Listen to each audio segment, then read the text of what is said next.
And at that time, I'd already known my business partner. He had offered to open a gym with me, and I had turned him down because you never feel like you're going to be ready, right?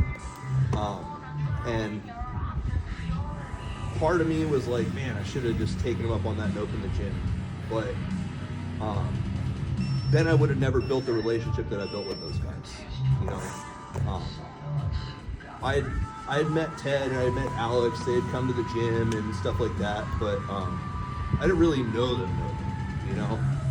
So it was really cool for me to be able to find a second home in that city, you know? And with such amazing people that come from incredible backgrounds that are all just intelligent, kind savages. And, you know,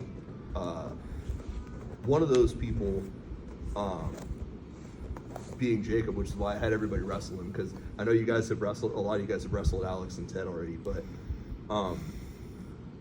what's interesting about Jacob in particular is he only was able to train with me 2 days a week. So he only took 2 classes a week. But in the first year of training with me, he was traveling to other gyms and they thought he was a purple belt as a white belt. And this guy has a full-time job. I've talked about this before, but he has a full-time job. He has a wife.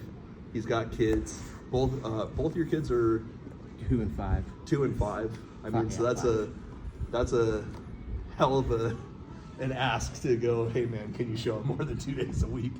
And then on top of that, having all that stuff going on, he competed. And in his first competition, he absolutely fucking dominated. Your finals match, you won 17-3. 17-3. And the only reason those 3 points were scored on him is because he didn't turn his hips over fast enough on a transition. And the guy got on top and got points. And that's with full-time job, full-time husband and father, only training 2 days a week, you know? And what's funny is when I decided to open this gym, I had to make the hard decision to leave Ocala and the stuff that I had built there.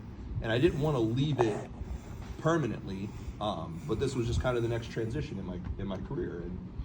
And when I did decide to leave, it was a hard decision, but ultimately I think it was the decision that allowed me to bring 2 cities together and for us all to grow together, with Iron Legion being our affiliate. We weren't even open, we already had an affiliate, right? And before I left, I actually was considering promoting Jacob to blue belt, and then I was like, oh, well, I don't know, it's kind of early, and I was leaving, and I was like, fuck it, I'll promote him. And then the day I was going to promote him, he didn't show up.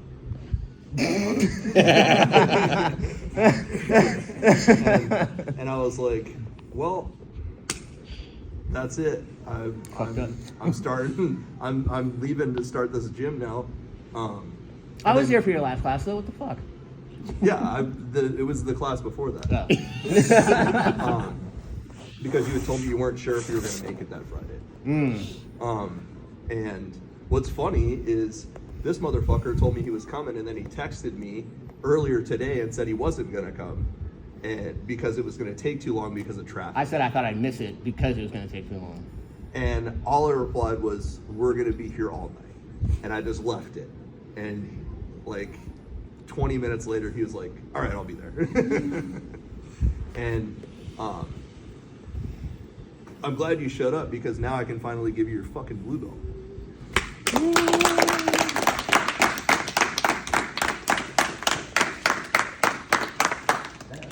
Come on. You gotta wipe that off, boy.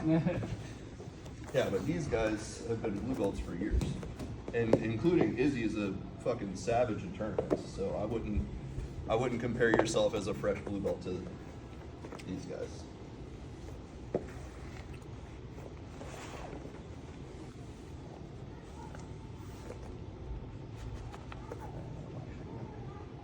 I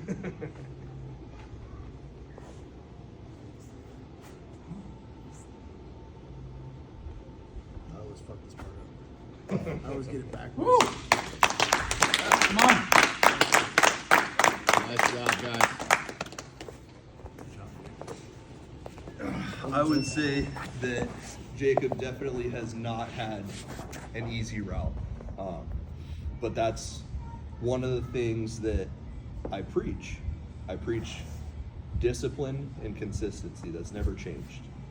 I've always told everybody there's only one way to become a black belt, and that's with discipline and consistency. There's no other way. You can be as talented as you want. It's a fucking joke how many people that should have been like world-class athletes that came and went because they just didn't have the discipline or consistency to be here. And you get people like me who aren't physically gifted in any way, but I just showed up every fucking day. That was it. That was my compensation for not having the physical gifts. Was I'm just gonna throw myself into this as often as I possibly can and become obsessed with it.